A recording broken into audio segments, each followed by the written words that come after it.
Hello and welcome. Today I'm going to be talking about money and manifesting. I talk about money and I've talked about manifesting, but I have not talked about the two together specifically on their own video. Today I'm going to talk about three main points that have made a huge difference for me and really just help you to become aware of where you're at when it comes to what you're attracting and maybe what you're repelling, and just having a better understanding of that. Maybe manifesting isn't necessarily your focus, but this is happening whether you're focused on manifesting or not. It's probably good to just get a little insight on it anyway. One of the most important things to understand, and honestly, it took me some time for this to really sink in, what you are focusing on is what you are attracting to you. The law of attraction says we are attracting back to us what we're thinking about, and it's a law. So we can apply this to any subject, but what we're talking about today is money. Keep that in mind, that whatever you learn from this today, whatever really lands with you, you can still apply that to anything. And there's this idea that how we do one thing is how we do everything. So most likely, if you are maybe pushing things away from you around money, you're probably doing that with other things too. When you start to attract more money, you can also assume that you'll start to attract other things as well. So going back to this main important point, what we focus on is what we attract. If you are noticing something that you're upset about when it comes to money, and you're thinking, okay, I don't like that this other person has more money than me, I'm gonna figure out what I need to do to get more. Well, you are then putting out to the universe that you don't have money, that you don't have enough, that other people have more than you. So that is literally what the universe is going to start bringing back to you, is less, that other people around you have more, because that's what you're focused on. It's what you're actually focusing on. If you discover that somebody has more, you need to see that as an expansion for you, an opportunity to see what's actually possible and to start focusing on that in your own life so that you can actually start creating more of that and seeing more of that. It is whatever you are focusing on. I think that a lot of people are not fully conscious of the fact that they are putting out energy that's attracting back what they don't want. And it's always easier to see in other people these behaviors, but it's really important for you to start paying attention to those moments. This is also where things like scarcity mindset, broke mindset, or abundance mindset, wealth mindset, things like that are coming into play. It is what your subconscious beliefs are that is going to also play such a role in this of what you're attracting back. These are not always conscious. It's coming from your subconscious. What are your beliefs around money? What are your beliefs around people who have a lot of money or don't have any money?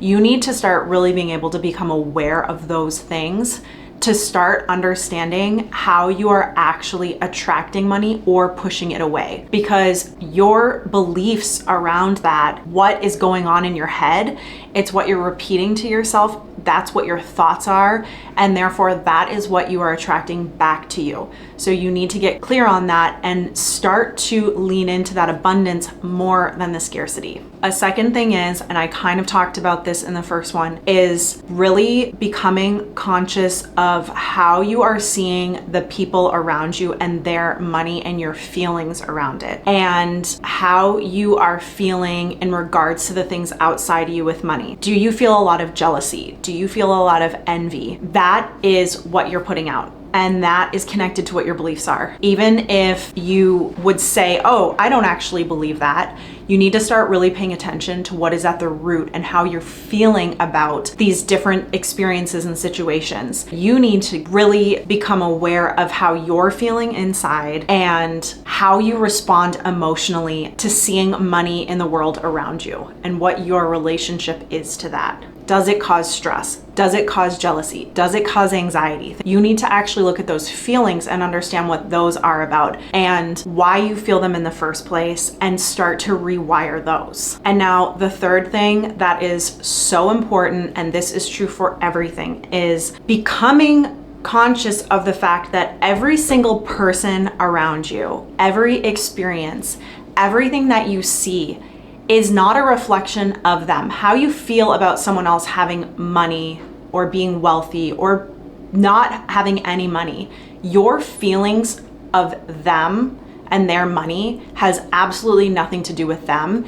It is a mirror back to you of yourself and of your beliefs and of what you're putting out. That is true for everything, how we're responding, how we are seeing the world around us. Everything is an opportunity for us to see a mirror back of ourselves. People don't make us feel a way. We have reactions and responses we are responsible for, even though it is so easy to say, oh, well, I'm in a bad mood now because that person was in a bad mood, or they have a lot of money and therefore I can't have as much and I really feel less than when I'm around them. That is never about another person. Those are opportunities for you to look and say, okay, why am I allowing my mood to shift so quickly and so easily?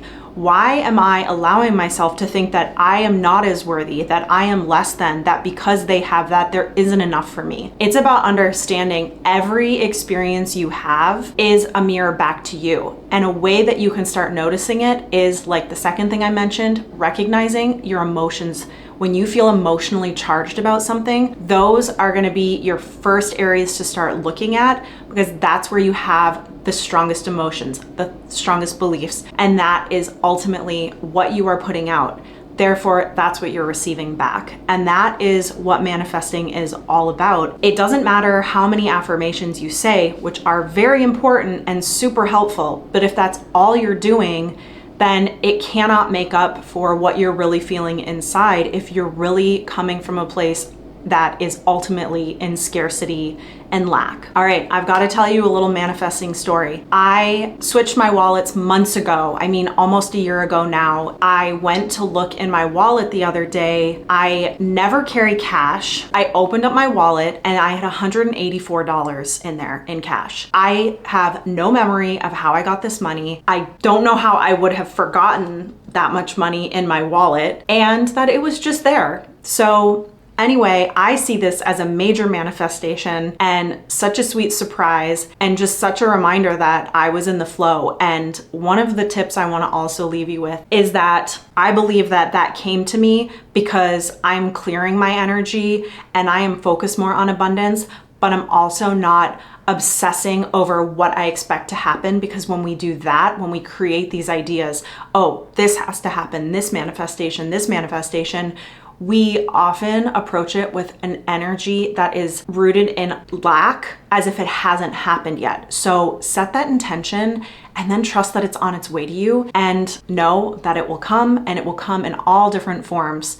Just be open to it. So I hope that you keep these in mind as you are starting to pay more attention to yourself and what you are and aren't attracting, and what your relationship is with money, and what that's been looking like in your life lately. I recently heard that our current lives are a reflection of our past thoughts. Remember that as you are going about your day. Manifestations don't come immediately. There's a lag usually, and some of those lags take more time than others.